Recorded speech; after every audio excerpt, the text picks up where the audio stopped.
બધા પંજાબ જેવી હાલત થવાની શિવનગરની જો આ લોકો કડક કાર્યવાહી નહીં કરે ને ડ્રગ્સ આપણે ભાઈ આપણે સાંભળો, આપણે જિલ્લા પોલીસ વડા જોડેથી એક મિનિટ આપણે જિલ્લા પોલીસ વડા જોડેથી શું ખાતરી જોઈએ તમે મને કહો, હું નહીં બોલું, તમે કહો.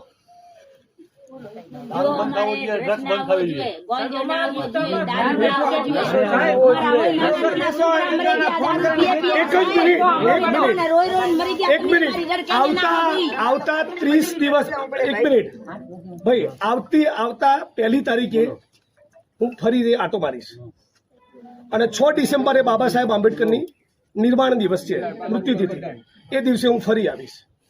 ત્યાં સુધી કોઈ પણ ખૂણામાં કંઈ પણ મળે તો આપણે જ્યાં સુધી જવાબદાર અધિકારીને સસ્પેન્ડ ના કરે ત્યાં સુધી અહીંથી ઉભા થવાનું નથી. આ તો ડિમાન્ડ અમારી વાજબી ખરો છે. આટલું તમે અમને કરી તમે અમને બાહેધરી આપો.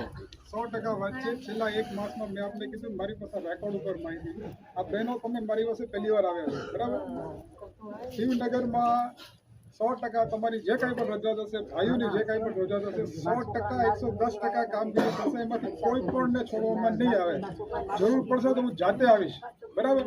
કોઈને તમારે એ ફરિયાદ માટે મારા સુધી જિગ્નેશભાઈને તમારામાંથી કોઈને નહીં આપવી પડે હું બાંહેધરી આપું છું. અને તમે બધા મરી જજો, તમે બધા પુરુષો ઢાંકણીમાં પાણી લઈને ફરી કહું છું ત્રીજી વાર મરી જજો તો ફરી બહેનો ફરિયાદ કરવી પડે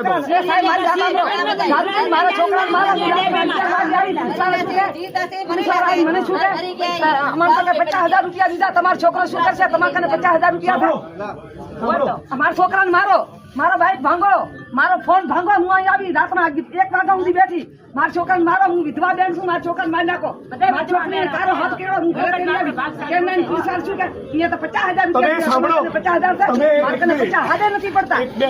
તમારામાંથી જેની બી ફરિયાદ હોય 2-4 દિવસ પછી 5 જણા જિલ્લા પોલીસ વડા શ્રીને મળી લેજો. મારી વાત સાંભળો, હું શિવનગરમાં જાતે આવીશ, તમને મળીશ, બરાબર? હું જાતે આવીશ, હું લોકો રેગ્યુલર કામ કરીએ છીએ. જાતે આવી તમારે પણ નહીં આવવું પડે, હું જાતે આવીશ તેની બાંહેધરી. અને ઘણી ધમકી દે, ઘણી દારૂવાળા ધમકી દે શું કે અમારા શંકરભાઈ ચૌધરી ચોડાવી નાખશે.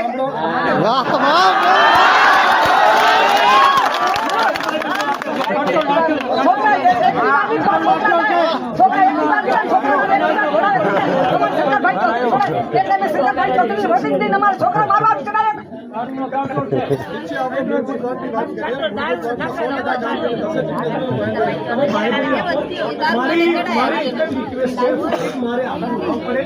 ફરી બેનો ફરિયાદ કરવી ન પડે એવું કરીને તમે થરાદ પોલીસ સ્ટેશનમાં અને જિલ્લા પોલીસ વડા તરીકે